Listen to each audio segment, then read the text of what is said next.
Kata bajingan itu singkatan dari bahasa Jawa. Bagus sing jiwo, angen-angening pangeran. Orang yang disayang Tuhan. Apakah saya ngibul? Tidak. Di riset di majalah antropologi lingkungan namanya National Geographic, Nat Geo. Seorang periset tertarik untuk mengetahui etimologi dari kata bajingan. Dan dia tulis di sebuah jurnal internasional. Kata bajingan itu datang dari tradisi Mataram. Arti letterleknya, letterlek apa bahasa Inggrisnya ya? Arti harfiahnya adalah penari gerobak, kusir gerobak sapi. Sampai sekarang masih ada komunitas bajingan di Jogja. Paguyuban paguyuban kusir kereta. Dokar yang tarik sapi. Dan di zaman perjuangan kemerdekaan, banyak pahlawan disembunyikan di dalam gerobak itu supaya tak terlihat oleh Belanda, ditimbun pakai jerami itu. Jadi seorang bajingan orang baik. Dia membawa makanan para pejuang. Dia antar emak-emak zaman Mataram pergi ke dukun. Jadi apa problemnya dengan saya tuh? Yang jadi masalah adalah pengetahuan kita tentang asal usul peristiwa. Itu yang dimaksud tadi oleh Gus. Gus yang mengerikan, dia banyak kutipan. Ucok, kita panggil dia Ucok itu. Nanti anda kaget, dia sebetulnya orang Batak. Jadi saya mau terangkan itu dulu, ini karena kebetulan ada peristiwa tuh. Di WA grup saya, di handphone saya, sekarang bertambah kira-kira dihitung tadi 70 sampai 75 grup baru.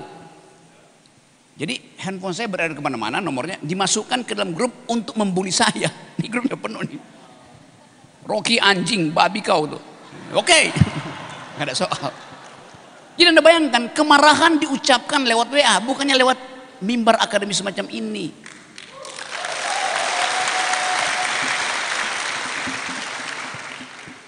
Beberapa politisi senior bahkan PDIP, Gerindra, Rocky, kamu minta maaf pada Jokowi. Lalu salah saya apa pada Pak Jokowi?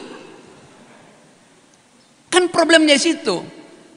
Karena Anda telah menghina kepala negara. Di mana saya menghina Jokowi, di mana saya menghina kepala negara? Dia bilang saya harus minta maaf pada Jokowi karena saya menghina kepala negara. Jadi kesalahan saya pada Jokowi apa pada kepala negara? Coba anda bayangkan logikanya tuh. Yang saya kritik berkali-kali, bertahun-tahun adalah kebijakan seorang presiden. Presiden itu kita sebut seorang karena fisiknya orang, bukan barang. Tapi dianggap saya menghina martabat presiden. Presiden itu nggak punya martabat karena dia fungsi, dia lembaga. Coba saya terangkan pelan-pelan ya. Martabat itu melekat pada manusia karena diberikan oleh Allah Subhanahu wa Ta'ala. Mengikuti kesubahanaan dia. Itu namanya martabat. Presiden dapat martabat dari siapa? Dari saya. Dari rakyat. Yang boleh mengambil martabat presiden adalah orang yang memilihnya. Itu dasar berpikirnya tuh. Jadi tidak ada yang namanya martabat menteri, martabat presiden, martabat lurah. Mereka semua dipilih oleh rakyat. Martabat melekat pada manusia seumur hidup. Presiden 5 tahun doang, mana ada martabat 5 tahunan? Kan gila cara berpikirnya. Sekarang saya terangkan kenapa kesalahan itu terjadi dalam pikiran orang-orang yang memusuhi demokrasi itu. Dulu pemimpin itu disebut raja, bahkan disebut the king can do no wrong. Raja tak mungkin salah, karena raja memperoleh wisdomnya dari langit, maka dia nggak boleh salah. Di dalam tubuh raja menyatu antara res privata dan res publica. Res privata artinya kehidupan privat dan kehidupan publik. Itu namanya pada tubuh yang sama dua kualitas ada pada si raja.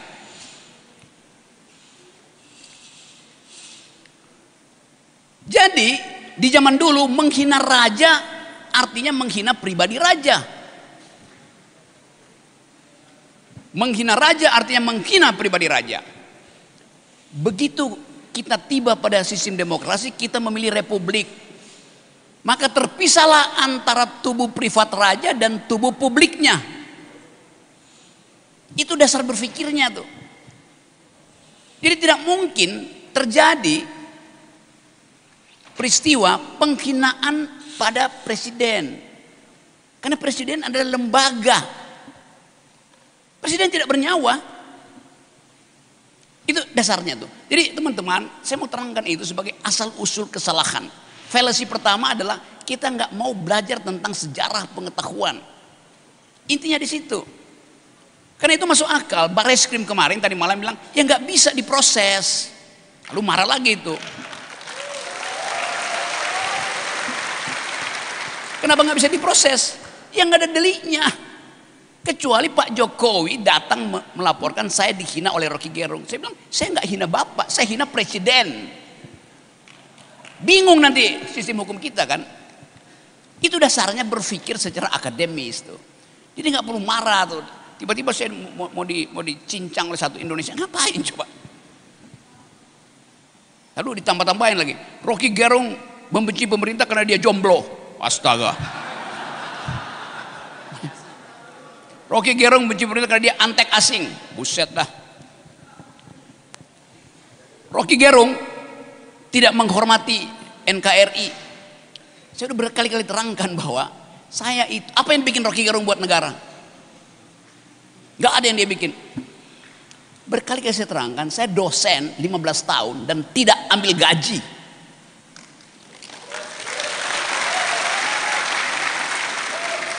Di Universitas Indonesia. Apa itu tidak membantu negara? Saya kembalikan pada negara kok honorarium saya. Karena pada waktu itu saya punya American Express.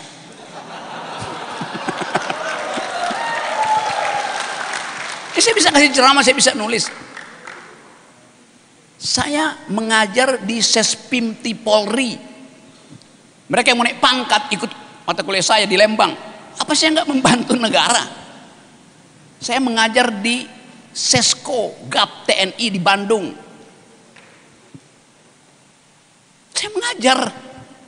Saya mengajar di Lemhanas. Apa saya nggak membantu negara? Bahkan saya mengajar di Megawati Institute untuk kader-kader PDIP. Saya udah mengajar kira-kira di separuh Universitas Muhammadiyah yang 180.000 itu. Ini apa yang nggak saya lakukan buat negara? Ini kebencian apa yang mau ditanamkan pada saya? Jadi saya balik lagi bahwa apa yang membatalkan mimbar akademis? Feodalisme. Apa yang membatalkan mimbar akademis? Arogansi kuasa itu. Itu yang mesti kita hilangkan supaya ada kesetaraan argumen. Disebut mimbar akademis artinya siapapun yang punya dalil dia boleh pakai mimbar itu sesuka-sukanya tuh. Apakah itu mimbar guru besar? Bukan. Itu mimbar setiap insan akademis yang punya dalil. Akiro punya dalil pakai buat apa? Buat bantah dosennya tuh. Supaya pengetahuan bertambah, berkembang itu. Jangan sampai bangsa ini terdeteksi mengalami political fatigue dan kita lalai untuk memperbaiki konstruksinya. Kamu jurusan apa, Akira? Teknik sipil. Teknik sipil. Di dalam ilmu teknik sipil ada yang disebut kelelahan metal fatigue. Kalau dibebani terus menerus, kita bisa hitung stresnya berapa, faktor safety-nya berapa tuh. Betul nggak? Jadi konstruksi pertama dari bangsa ini Mampu nggak menahan arogansi kekuasaan? Jangan-jangan ada metal yang rapuh di situ. Kita mau ucapkan ini sebagai kegembiraan kita berpolitik. Lama-lama kita nggak bisa ucapin. Rocky Gerung, Anda kalau kritik yang sopan dong. Oke. Jadi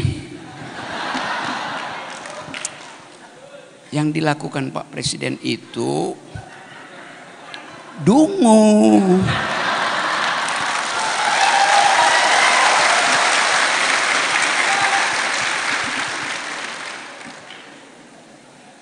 Kabinet Anda itu kabinet bajingan. Tetap akan diperkarakan karena saya memakai kata dungu dan bajingan. Jadi kalau diminta kritik yang sopan dong, artinya jangan kasih kritik, pujian aja. Ada pemerintah dinilai oleh oposisi, oposisinya nggak ada. Coba kalau ada oposisi, sama oposisi katakan itu. Hanya karena saya nggak punya partai, maka saya dilaporkan ke polisi itu. Padahal ini suara mestinya diucapkan oleh oposisi, partai oposisi yang nggak ada, karena Pak Jokowi bilang Indonesia tidak memerlukan oposisi itu. Itu juga ngaco. Demokrasi memerlukan oposisi. Kan dasarnya begitu tuh. Jadi kesempatan kita di ruangan ini adalah mengembalikan pengetahuan kita tentang demokrasi. Bahannya dalam sistem kerajaan, pribadi raja melekat dengan pribadi privatnya. Dalam sistem republik itu tidak boleh ditempelkan. Sering saya katakan bahwa saya memuji Pak Jokowi sebagai kepala keluarga, dia bagus. Sebagai kepala negara, dia buruk. Kenapa saya nggak boleh ucapin itu? Sebab kalau dia, nggak mungkin Pak Jokowi itu bagus sebagai kepala negara. Karena indeks demokrasi kita turun terus. Jumlah stunting per hari ini prevalensinya 25%, artinya 1 dari 4 bayi yang lahir kekurangan gizi. Tanggung jawab siapa? Oh, Pak Jokowi bagus. Lo ada setiap ibu hamil itu panik, jangan-jangan anaknya kekurangan gizi, nggak bisa masuk universitas nanti. Ya tanya pada pemerintah kenapa kekurangan gizi. Karena ikan, susu, protein, kacang hijau untuk si bayi berubah jadi aspal untuk bikin jalan tol. Trade off-nya begitu. Kan begitu cara kita berpikir kan. Jadi teman-teman, yang saya ucapkan berkali-kali adalah deskripsi tentang keadaan kabinet. Deskripsinya negatif. Ada yang bilang enggak, Pak Jokowi berprestasi, ini deskripsinya. Ya biarin aja kan. Saya pun nggak pernah melaporkan orang yang muji-muji Pak Jokowi. Mana saya enggak, padahal saya tahu itu pujian kosong.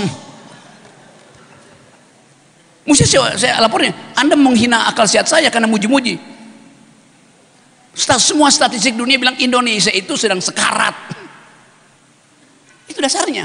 Anda pergi ke luar negeri, orang bertanya, ada apa di Indonesia sehingga menentukan calon wakil presiden pun harus tunggu fatwa Jokowi.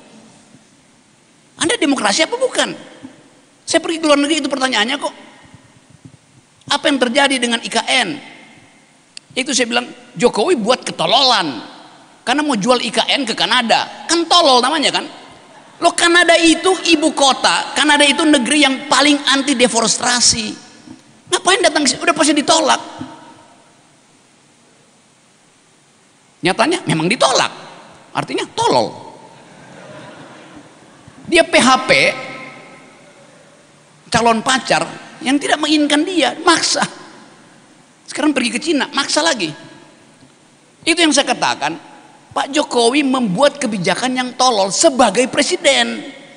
Kan beda nuansanya. Kenapa mesti benci pada orang yang mengucapkan hal yang jujur gitu? Saya ucapkan jujur. Buktikan, oke, saya buktikan. Buka forum, saya terangkan satu persatu tuh. Gak berani. Terus demo kiri kanan, koar-koar. Undang ke sini, masuk, saya mau bicara itu. Saya tahu ilmu pengetahuan. Semua ilmu pengetahuan saya tahu. Saya kuliah pertama fakultas teknik. Kuliah kedua fakultas ekonomi. Kuliah ketiga Fakultas Hukum. Kuliah keempat Fakultas Hubungan Internasional. Kuliah kelima Filsafat. 4 kuliah pertama DO. Bukan saya yang DO, saya mendeokan mereka. Karena sudah paham, sudah tahu, ngapain saya sekolah lagi? Hanya filsafat yang saya ikuti permintaannya. Dan itu pun saya nggak pegang ijazah sampai hari ini itu. Saya nggak tahu ijazah, saya nggak pernah diwisuda. Jadi masuk akal kalau orang bilang Rocky Gerung itu nggak punya ijazah. Nggak punya ijazah beda dengan punya ijazah palsu.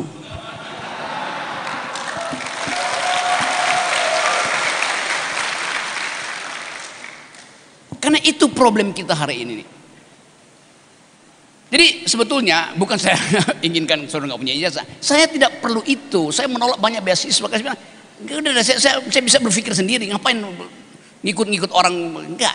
Kalian butuh dengan alasan kalian sendiri. Jangan ikuti saya. Nanti kalian disebut bajingan nanti. Saya balik pada topik hari ini. Ada mimbar mahasiswa tuh. Mimbar artinya tempat orang berdebat. Mimbar artinya use your argument. Mimbar artinya explain your better argument. Itu namanya mimbar.